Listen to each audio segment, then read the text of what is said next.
ਨਮਸਕਾਰ, ਮੈਂ ਹਾਂ ਸੰਦੀਪ ਡੋਗਰਾ ਤੇ ਤੁਸੀਂ ਦੇਖ ਰਹੇ ਹੋ the Stellar News web TV. Hoshiarpur police ਨੂੰ ਉਸ ਵੇਲੇ ਵੱਡੀ ਕਾਮਯਾਬੀ ਮਿਲੀ ਜਦੋਂ ਉਹਨਾਂ ਨੇ ਇੱਕ ਵਿਅਕਤੀ ਨੂੰ 3 ਦੇਸੀ ਪਿਸਤੌਲ ਤੇ 70 ਗ੍ਰਾਮ ਹੈਰੋਇਨ ਨਾਲ ਕਾਬੂ ਕਰਕੇ ਉਸ ਦੇ ਖਿਲਾਫ ਮਾਮਲਾ ਦਰਜ ਕਰ ਅਗਲੀ ਕਾਰਵਾਈ ਸ਼ੁਰੂ ਕਰ ਦਿੱਤੀ ਹੈ। ਪੇਸ਼ ਹੈ ਕੈਮਰਾਮੈਨ ਲੱਕੀ ਦੇ ਨਾਲ ਅਰਵਿੰਦ ਸ਼ਰਮਾ ਦੀ ਰਿਪੋर्ट। ਮਾਨਯੋਗ DGP law and order sir ਵੱਲੋਂ ਸਾਰੇ ਪੰਜਾਬ ਦੇ ਵਿੱਚ ਕੱਲ੍ਹ ਰਾਤ ਹੀ ਅਸੀਂ ਨਾਕਾਬੰਦੀ ਕੀਤੀ ਸੀ। ਉਹਦੇ ਵਿੱਚ ਮਾਨਯੋਗ ਆਈਜੀ ਸਰ ਦੇ ਨਿਗਰਾਨੀ ਵਿੱਚ ਅਸੀਂ ਆਪਣੇ ਹੁਸ਼ਿਆਰਪੁਰ ਦੇ ਜ਼ਿਲ੍ਹੇ ਵਿੱਚ ਵੱਖਰੇ ਸਥਾਨਾਂ ਵਿੱਚ ਨਾਕਾਬੰਦੀ ਕੀਤੀ ਗਈ ਸੀ। ਉਹਦੇ ਵਿੱਚੋਂ ਮਿਆਣੀ ਰੋਡ, ਸਫਦਪੁਰ, ਕੁਲੀਆ ਮੋੜ ਦੇ ਵਿੱਚ ਆਪਣੇ ਪੁਲਿਸ ਸਟੇਸ਼ਨ ਦਸਵਾ ਦੇ पुलिस पार्टी है, SHO ਅਤੇ ASA Ravinder Singh police party है। उन्होंने नाकाबंदी के दौरान एक वरना व्हीकल को रुका है, उसका तस्दीक करने शुरू की। तस्दीक करन तो ਜਿਹੜੇ ड्राइवर गाड़ी चला रहा था वो बंदा पीछे वाली गन्ना के फील्ड ਵਿੱਚ भाग गए ने।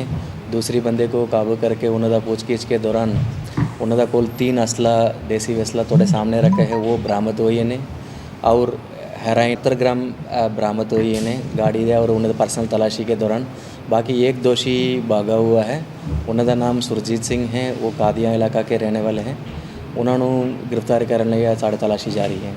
जो फिलहाल बेसिक पूछगिछ में तो इतना पता लगे हैं वेपन लेके आए हैं, बट हुण एंड तक तफ्तीश में पता लगेगा इन्होंने ये फैसला कितने लेके जाना है, जहाँ किन्होंने सप्लाई करना, जहाँ कादे वास्ते लेके आए हैं वो असी क्लीयर करवाएंगे। हाँ, इन्हों का बैकग्राउंड है कि उन तक जो तफ्तीश के सामने आने के मुताबिक एक लड़ाई झगड़ा हर्ट केस का पर्चा दर्ज है रंगड़ नंगल बटाला थाना में, एक और चोरी का पर्चा भी दर्ज है। गिरफ्तारी नहीं हुआ है, उधर पास्ट हिस्ट्री असी पड़ताल कर रहे हैं, वेरीफाई कर रहे हैं। कंसर्न पुलिस स्टेशन को असी इन्फॉर्म किया हुए उधर असी रिकॉर्ड लेने के लिए कोशिश कर रहे हैं।